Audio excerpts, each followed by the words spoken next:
A story of old Rome. Inspirational story. There was a great famine in Rome.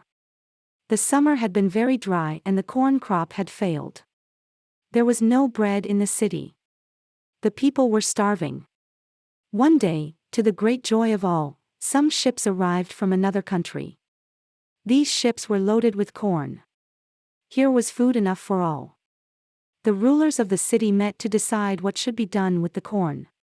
"Divide it among the poor people who need it so badly," said some. "Let it be a free gift to them from the city."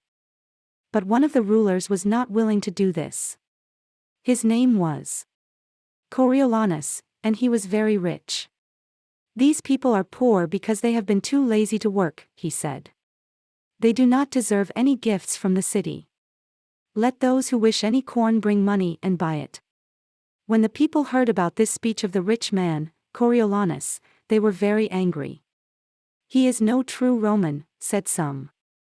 "He is selfish and unjust," said others. "He is an enemy to the poor. Kill him! Kill him!" cried the mob. They did not kill him, but they drove him out of the city and bade him never return. Coriolanus made his way to the city of Antium, which was not far from Rome. The people of Antium were enemies of the Romans and had often been at war with them. So they welcomed Coriolanus very kindly and made him the general of their army. Coriolanus began at once to make ready for war against Rome. He persuaded other towns near Antium to send their soldiers to help him. Soon, at the head of a very great army, he marched toward the city which had once been his home. The rude soldiers of Antium overran all the country around Rome. They burned the villages and farmhouses. They filled the land with terror. Coriolanus pitched his camp quite near to the city. His army was the greatest that the Romans had ever seen. They knew that they were helpless before so strong an enemy. "Surrender your city to me," said Coriolanus.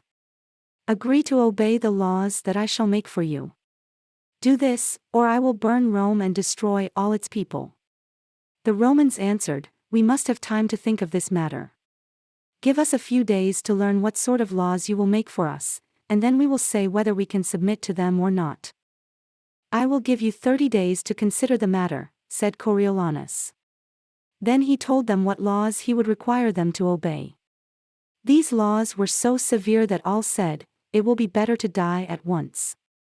At the end of the 30 days, 4 of the city's rulers went out to beg him to show mercy to the people of Rome. These rulers were old men, with wise faces and long white beards. They went out bareheaded and very humble. Coriolanus would not listen to them. He drove them back with threats, and told them that they should expect no mercy from him, but he agreed to give them 3 more days to consider the matter. The next day, all the priests and learned men went out to beg for mercy. These were dressed in their long flowing robes, and all knelt humbly before him. But he drove them back with scornful words. On the last day, the great army which Coriolanus had led from Antium was drawn up in battle array.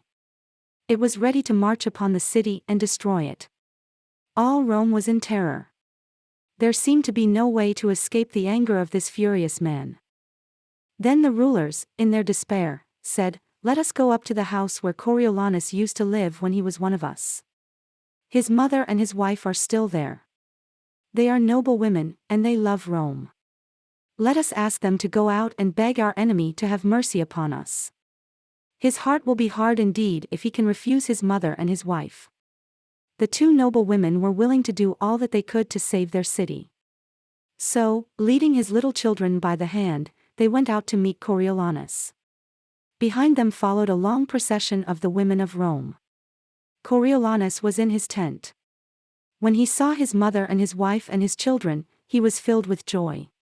But when they made known their errand, his face darkened, and he shook his head. For a long time his mother pleaded with him. For a long time his wife begged him to be merciful. His little children clung to his knees and spoke loving words to him. At last, he could hold out no longer. "Oh mother," he said, "you have saved your country, but have lost your son."